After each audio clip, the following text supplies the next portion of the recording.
Question number 7, type on associate. Fixed assets, accumulated depreciation, inventory, receivable, provision for doubtful debts। Broad on आ गया provision का। प्रीपेमेंट्स and other receivables, ये हमारा current asset होता है। Cash and bank balance, capital, drawings, trade payable, ये हमारी current liabilities होती है। और एक बात और भी गौर से सुन लें, हमारे जितने भी, एक तो होता है ना क्रेडिटर और डेटर, उनके अलग से हेड बन जाएंगे। इसके अलावा कोई भी आपके अदर देन, इसके अलावा कोई एसेट्स आ रहे होते हैं जैसे प्रीपेड, कोई भी 3-4 प्रीपेड है, वो इन प्रीपेमेंट्स के अंदर ही ऐड करके लिखेंगे। और जितने भी एक्रूड है वो अदर पेबल के अंदर ही ऐड करके लिखेंगे। Sales return inward, salaries, discount, utility charges, carriage inward, running and maintenance expense, other financial charges. Financial charges हमारी फाइनेंस कॉस्ट होती है। और मिसलेनियस इनकम, छोटी मोटी इनकम जो आपको हुई है, ये अदर इनकम होती है हमारी। Inventory 20,000, it includes some stock having cost 5,000 which has become out of fashion and can only be sold 3,000। इसका मतलब ये हुआ 20,000 में 5,000 एक ऐसी अमाउंट शामिल है कि जिसको हमें 3,000 पे लिखना चाहिए, लेकिन शामिल कितने से है? 5,000 से। ज्यादा शामिल है या कम? 3,000 से लिखना चाहिए। जो 5,000 शामिल है वो निकाल दो, 3,000 ऐड कर दो, या 2,000 माइनस कर दो।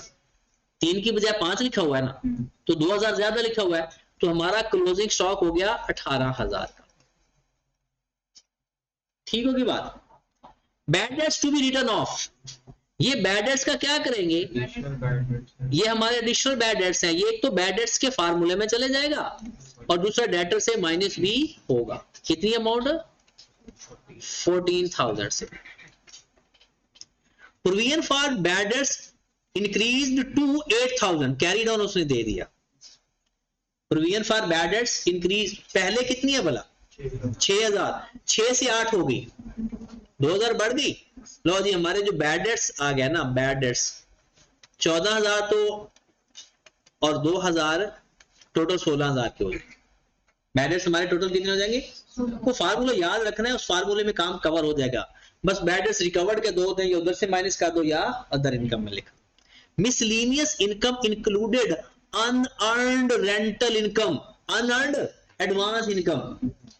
आपने 1,000 एडवांस इनकम लिखा हुआ है, तो क्या करोगे? इसको माइनस करके करंट लायबिलिटी, माइनस करके current liability. Salaries include advance salary pay to the worker for the next year, prepaid. क्या करेंगे? सैलरी में से minus current asset. Cash and bank balance include bank overdraft, क्या करेंगे इसका? ये पहले भी सवाल आया हुआ है, उसमें ऐड करेंगे, क्योंकि उसमें से नेट करके लिखा हुआ होता है ना। इंक्लूड का मतलब होता है नेट करके लिखा होना, कि 30,000 हुआ। मैं बताता हूं, ऊपर देखिए बैंक बैलेंस कितना लिखा हुआ है, cash and bank balance, cash and ये 150,000 से। ओके, अब हुआ ये, हमारा कैश एंड बैंक बैलेंस आ रहा था 180 और 30 का हमारा बैंक ओवरड्राफ्ट था। हमने किया नेट और ऊपर जाकर 150 लिख दिया। ठीक है, इसका एक तरीका क्या, 150 रहने दो, आप कहेगा तो नंबर काट जाएगा, बाकी ओके है। ठीक है, दूसरा तरीका है कि उसको सही अगर पूरी प्रेजेंटेशन देनी है तो क्या करो, आपने नेट करके लिखा हुआ है, जो इंक्लूड का मतलब है ना, इंक्लूड का मतलब है उसमें एडजस्ट हुआ हुआ है। अब आपने 150 लिखा हुआ है लायबिलिटी माइनस करके, उसको वापस ऐड कर दें, वो पूरा 180 हो जाएगा। और जो लायबिलिटी 30 है उसको अलग से बैंक ओवरड्राफ्ट में करंट लायबिलिटी में लिख दें, यानी जो ऊपर माइनस करके लिखा था उधर वापस ऐड कर दो, और इसको कहां पर जाकर लिखो? करंट लायबिलिटी के। Check received from a customer 5,000 was dishonoured and returned by the bank at the end of the year. No transaction was recorded in the business books in this respect. तो check dishonour की entry पास करो। कहता है check received from रसीद dishonour हो गया, account receivable to. अब कितनी अमाउंट है? 5,000 से, तो काम खत्म हो गया। बैंक में से माइनस, अकाउंट रिसीवेबल में जाकर ये अदर रिसीवेबल नहीं लिख देना, ये डेटर ही होते हैं। खत्म होगी बात। अब फाइनल अकाउंट कहते हैं उसे जिसमें सब कुछ हो। ये तो हम है कि इधर उधर से ना चोरी करके, चोरी चोरी काम करके किया है, लेकिन पता नहीं आप कैसे समझ जाते हो। मुझे यही था कि आप लोगों को जरूरत ही नहीं होती किसी टॉपिक को किसी के साथ रिलेट करना, हर टॉपिक इंडिपेंडेंट है। अदरवाइज फाइनल अकाउंट हमेशा एंड पे पढ़ते हैं, और आप लोगों ने पता नहीं शुरू में कैसे पढ़ लिया।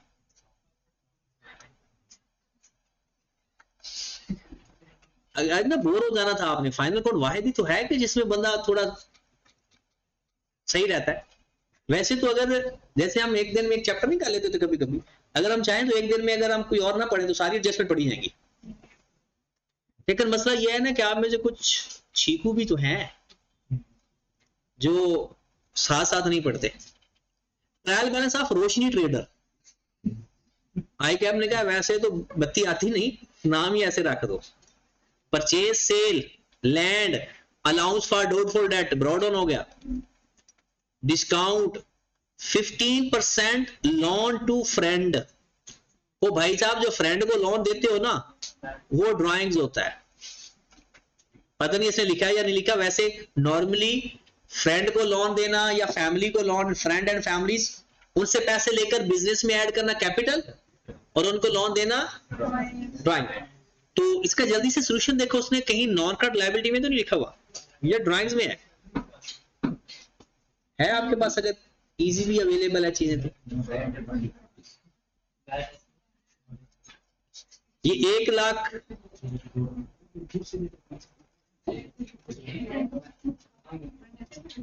करंट एसेट में तो नहीं करंट एसेट में लायबिलिटी में नहीं होगा, करंट एसेट में होगा क्योंकि डेबिट साइड पर है ना। हमने लोन दिया है, या एसेट में लिखा होगा या फिर ड्राइंग्स में। करंट एसेट में वैसे इसको होना तो चाहिए, मैं कहना उसने लिख दिया, क्या कर सकते हैं आई कैप को। तो ये हम 15% लोन है तो 15% इंटरेस्ट, वो लोन वाला कॉन्सेप्ट अप्लाई होगा फिर इसके ऊपर। रेंट जो डेबिट साइड पर है ये रेंट एक्सपेंस है, जो क्रेडिट साइड पर है ये रेंट इनकम है। इंटरेस्ट और लोन उसने खुद ही बता दिया कितना बनता है। अच्छा हम वैसे 1 लाख का 15% लें तो सही कितना बनता है? 15,000। लेकिन पे कितना किया हुआ है? 6,000। ये इंटरेस्ट इनकम होगी और ये इंटरेस्ट एक्सपेंस होगा। हम देख लेते हैं कि 9,000 हमारी लायबिलिटी बनती है या नहीं बनती। Debtor creditor capital cash and bank furniture depreciation 10% bank loan 10% bank. अच्छा नहीं ये तो हमारा ये इनकम बनेगी क्योंकि ये तो हमने दिया हुआ ना लोन। इसका 6,000 से नहीं, इसका ताल्लुक है इससे। ये लोन है हमारे पास 80,000। 80,000 का क्या करेंगे? 10% लें, कितना बनता है? 8,000। इधर कितना लिखा हुआ है? 6,000। इसका मतलब है 2,000 अनपेड है। ये कितना बांधा था? 15,000। रिसीव कितना हुआ है? 10,000। 5,000 रिसीवेबल इंटरेस्ट। ये बात पता चली? दोबारा बता दूंगा एक दफा पढ़ के, क्योंकि हो सकता है कोई नीचे डेट ना बताइए तो हमें सारा अपना चेंज ना करना पड़े। Stationery return, salaries, opening stock और इलेक्ट्रिसिटी एक्सपेंसेस। आज जरा ये डेट्स वगैरह आ गई। हमारा ईयर एंड कौन सा है? दिसंबर 31 जनवरी 23। जालिम। Closing stock 50,000, include having cost 8,000, NRV 5,000। तो क्या करेंगे? 50,000 में से 3,000 माइनस कर दें। क्लोजिंग स्टॉक आ गया 47। बैंक लोन वाज ऑब्टेन्ड 1 मई। 1 मई को बैंक लोन लिया। 1 मई से लेकर 31 जनवरी तक कितना टाइम बनता है? 1 मई 22 से लेकर 31 जनवरी 23 तक कितना टाइम बनता है? कितने? 1 मई को भी गिनना है, 5वें महीने से 31 जनवरी तक 9 मंथ। तो लोन लिया कितना बैंक? 80,000 था। तो वो ऊपर हम 80,000 का 10% मल्टीप्लाइड बाय 9/12। अब देखो कितने अमाउंट बनती है।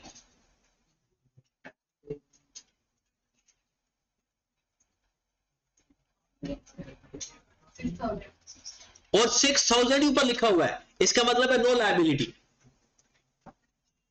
पता चल गया ना, इसलिए क्योंकि अगर ये ना लिखी होती ना लाइन, फिर हमने करना था पूरे साल का लोन। अब तो उसने बता दिया कि हमने लोन लिया ही 9 मंथ बिफोर है, तो इसका मतलब है हमारा जितना इंटरेस्ट बनता है ऊपर पेड भी है, तो सिर्फ एक्सपेंस में जाएगा, लायबिलिटी में कुछ नहीं जाना। Whereas loan to friend was given 31st May, उसको कब दिया था? 31st मई को, तो टाइम शुरू होगा 1 जून से। 31 मई को दिया ना, तो वो तो महीना गुजर गया, तो 1 जून से 7 महीने वो हो गए, 8 महीने, 1 lakh multiplied by 15% multiplied by 8 by कितना बनता है?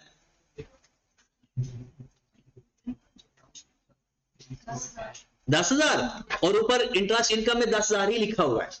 अगर कम लिखा होता ना तो हम कहते कि इतना मजीद रिसीवेबल है। चलो ये तो जान छूट गई आपकी।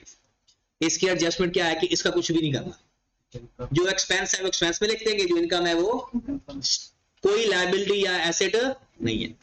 Allowance for bad dates maintain 5% on debtors, लेकिन अभी देखेंगे कि कोई चीज प्लस माइनस तो नहीं करनी उसमें।